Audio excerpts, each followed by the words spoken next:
बिस्मिल्लाहिर्रहमानिर्रहीम। अस्सलामुअलैकुम। मैं आपकी मेज़बान शाज़िया कमर कुकिंग विद शाज़िया में आप सबको खुशामदीद कहती हूँ। आज हम बीफ कौरमा की रेसिपी आपके साथ शेयर करने वाले हैं, तो चलिए इसको बनाना शुरू करते हैं। रेसिपी को बनाने के लिए हमने गोश्त लिया है बीफ का 2 किलो। तो आ जाते हैं कुकिंग की तरफ। सबसे पहले हमने पैन में 2 बड़े कप ऑयल के डाल लिए हैं। ऑयल गर्म हो चुके हैं। अब हम इसमें 10 अदद लौंग, 5 अदद काली मिर्च साबुत और 5 अदद छोटी हरी इलायची इसमें डाल देंगे।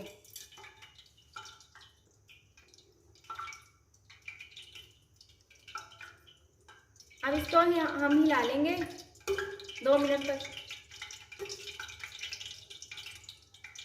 इलायची और लौंग की बहुत अच्छी स्मेल आना शुरू हो चुकी है। अब हम इसमें गोश्त डालेंगे।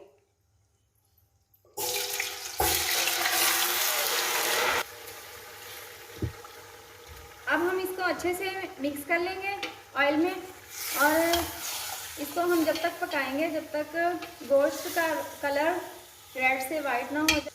इसको हम 2 मिनट तक इस तरह ऑयल में फ्राई कर लेंगे।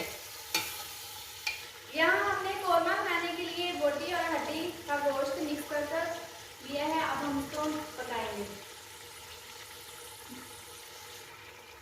गोश्त पिंक से वाइट हो चुका है। अब हम इसमें हस्बे जायका नमक शामिल कर देंगे। अब इसको हम दोबारा से मिक्स कर देंगे अच्छी तरह से।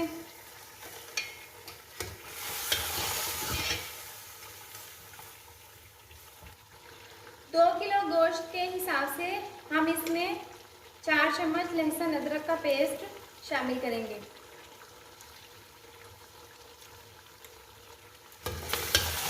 अब इसको हम अच्छी तरह से मिक्स कर लेंगे।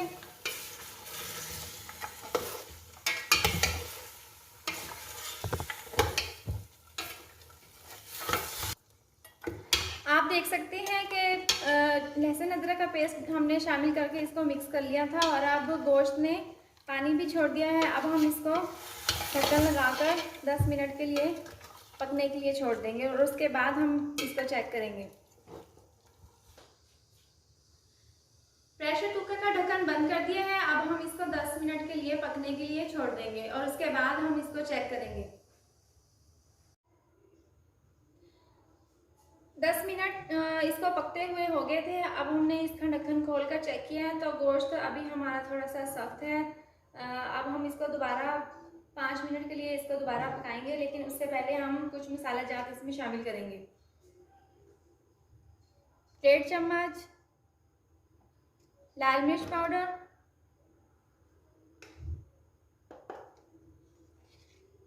1/2 चम्मच हल्दी पाउडर,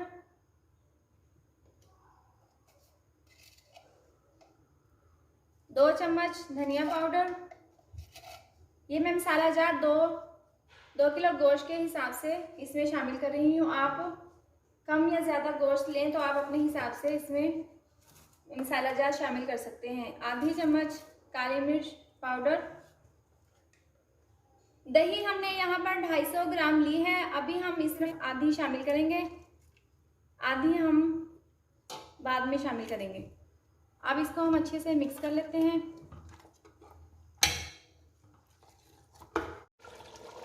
5 मिनट इसको पकते हुए हो चुके हैं। अब हमने इसका ढक्कन खोलकर इसको चेक किया है, और अब इसके बाद हम इसमें प्याज फ्राई किए हुए इसमें शामिल करेंगे, जिनको हमने हाथों की मदद से बारीक पीस लिया था। अब हम इसमें ये शामिल करेंगे। जिस ऑयल में हमने ये प्याज फ्राई किए थे हम उसी ऑयल में कौरमा बना रहे हैं। आप भी इसी ऑयल में कौरमा बनाएं और उसको ज़ाया ना करें।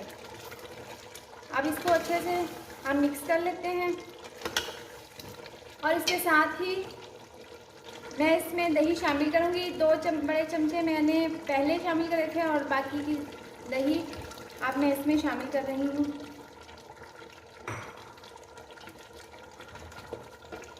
इस पोजीशन पर आकर दही डालने से कौरमा दानेदार बनता है, इसलिए हमने इसमें दही शामिल की है। और अब इसको हम अच्छे से मिक्स करेंगे। अच्छे से मिक्स करने के बाद अब हम इसको ढक्कन ढककर वैसे ही पकाएंगे 5 मिनट के लिए।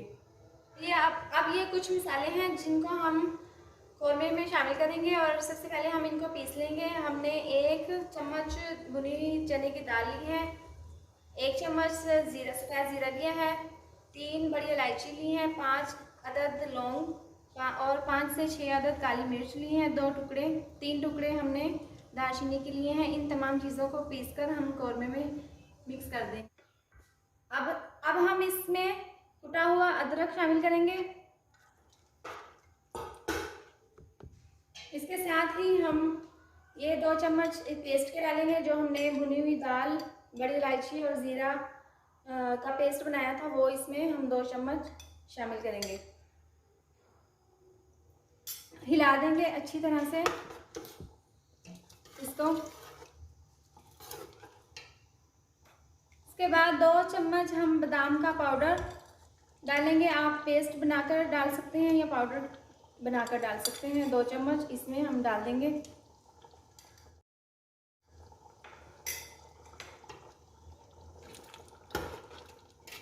अब हम इसको हल्की आंच पर 2 मिनट के लिए पकाएंगे और इसको अच्छी तरह से मिक्स कर देंगे। 1 चम्मच हम इसमें केवड़ा वाटर की शामिल कर देंगे। आप देख सकते हैं कि कौरमा अब बिल्कुल तैयार है। हम चूल्हे को बंद कर देंगे और आपको इसकी लुक दिखाई दे रही होगी। आप देख सकते हैं कि ये बहुत ज़बरदस्त तैयार हुआ है। आप देखें इसकी ग्रेवी बहुत ज़बरदस्त बनी है। इस तरह से ही आपने इसकी ग्रेवी रखनी है, क्योंकि हम इसको रूम टेम्परेचर पर रखेंगे तो ये मज़ीद गाढ़ा हो जाएगा। अब ये बिल्कुल तैयार है। आप इसको तंदूरी रोटी के साथ खाएं। कौरमा हमने डिश आउट कर दिया है। अगर आप चाहते हैं कि देगी, दानेदार और शानदार कौरमा बने तो इस रेसिपी को ज़रूर बनाएं। ये रेसिपी बनाना बहुत ही आसान है और ये बहुत ही मज़े की बनती है। आप देख सकते हैं कि ये बहुत ही अच्छा बना है और इसमें बहुत ही अच्छी खुशबू आ रही है। अगर आपको मेरी ये वीडियो पसंद आई हो तो आप इसको लाइक करें, चैनल को सब्सक्राइब करें और नीचे दिए गए बेल आइकन को दबाएं ताकि मेरी आने वाली मज़ीद नई वीडियोस का नोटिफिकेशन आपको मिल सके। अल्लाह हाफिज़।